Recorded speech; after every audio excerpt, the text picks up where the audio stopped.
우리나라 한식이 건강식이라는 것을 이제는 세계인들이 알기 시작했습니다. K푸드 열풍이 일고 해외에서 김밥, 비빔밥, 불고기 등이 불티나게 팔리고 있다지요. 게다가 요즘 그야말로 캐대언 즉 K데몬 헌터스가 세계적으로 유명세를 떨치기 시작하면서 신당동 떡볶이 접시까지 클로즈업되고 한식은 세계인들이 좋아하는 건강 음식으로 자리를 잡고 있습니다. 그런데 한식의 영양 밸런스 면에서는 단백질이 다소 부족하다는 것은 솔직히 한국인이라면 부인 안 할래야 안 할 수가 없습니다. 한식은 아무래도 육류 위주의 식단이라기보다는 채소나 나물이나 국물 위주의 식단이 위주입니다. 그러니 별도의 단백질을 채우려면 삼겹살을 구워 먹거나 생선을 굽거나 고기를 준비해야 하는 번거로움이 있지요. 오늘은 우리 건강에 꼭 필요한데도 사실 가장 부족하기 쉬운 영양소, 바로 단백질에 대해서 이야기해 보려고 합니다. 여러분, 혹시 이런 경험 있으신가요? 분명히 고기도 먹고 두부도 챙겨 먹었는데도 몸이 힘이 없고 근육이 줄어드는 것 같고, 왜 그럴까요? 그건요, 단백질을 그냥 많이 먹는다고 되는 게 아니라 제대로 먹어야만 내 몸에 흡수가 되기 때문입니다. 자, 그럼 왜 단백질이 우리 식단에서 부족하기 쉬운 걸까요? 우리 한국 식단은 밥과 국, 채소 위주라서 자연스럽게 단백질 섭취가 적습니다. 그리고 나이가 들수록 소화효소도 줄고 위장 기능도 약해지죠. 고기를 잘 못 씹으니까 더 기피하게 되고요. 그렇게 되면 근육은 빠지고 면역력은 떨어지고 상처는 잘 안 낫고 심지어 기억력과 집중력까지 떨어질 수 있습니다. 그렇다면 단백질은 아무거나 먹으면 될까요? 아닙니다. 단백질에도 종류가 있어요. 먼저 완전 단백질이라는 게 있는데요. 필수 아미노산 9가지가 다 들어있는 걸 말합니다. 계란, 고기, 생선, 우유 같은 동물성 단백질이 여기에 해당되죠. 반대로 콩이나 곡류, 견과류 같은 식물성 단백질은 일부 아미노산이 부족해서 불완전 단백질이라고 부릅니다. 그럼 어떻게 해야 할까요? 정답은 간단합니다. 여러 단백질을 골고루 섞어 먹어야 한다는 겁니다. 그럼 이제 중요한 포인트. 단백질을 어떻게 먹어야 제대로 흡수될까요? 첫 번째, 양보다 질입니다. 한 번에 많이 먹는다고 다 흡수되지 않아요. 우리 몸은 필요한 만큼만 받아들이고 나머지는 버리거나 간에 부담을 줍니다. 그래서 하루 권장량은 보통 체중 1kg당 단백질 1g 정도예요. 예를 들어 60kg이라면 하루 60g 정도면 충분합니다. 특히 나이가 들수록 근육 손실이 빨라지니까 1.2에서 1.5g까지도 필요할 수 있어요.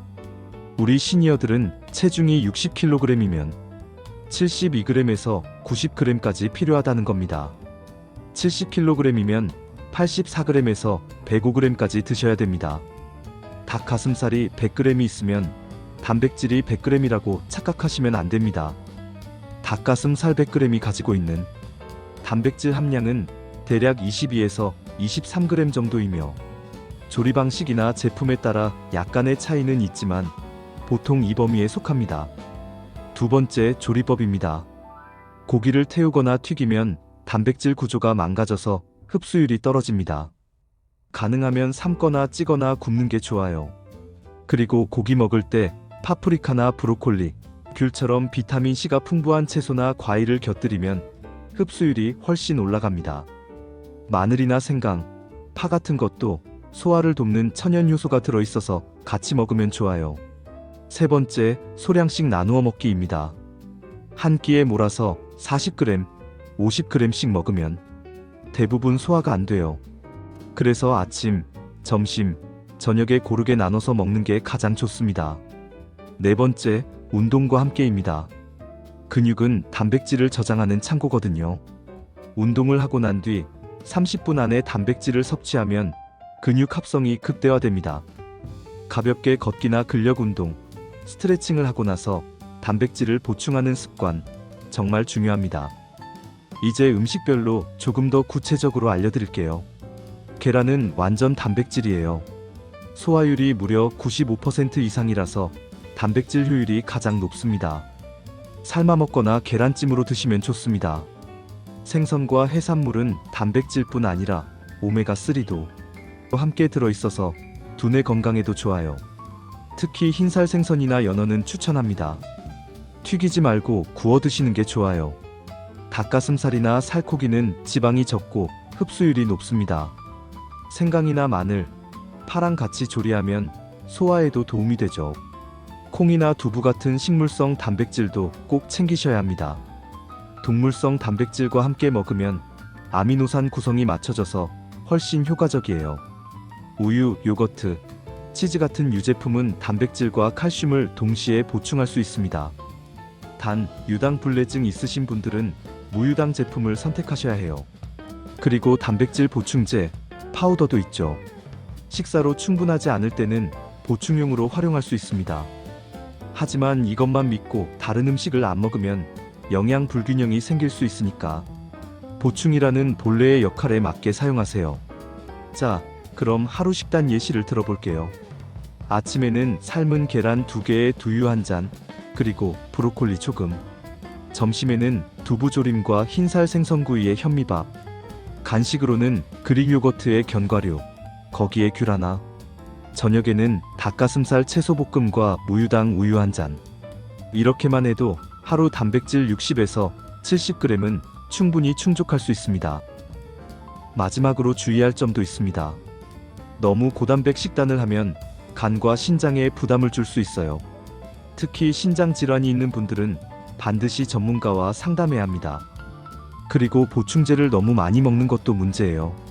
미네랄이나 비타민 같은 다른 영양소가 부족해질 수 있거든요.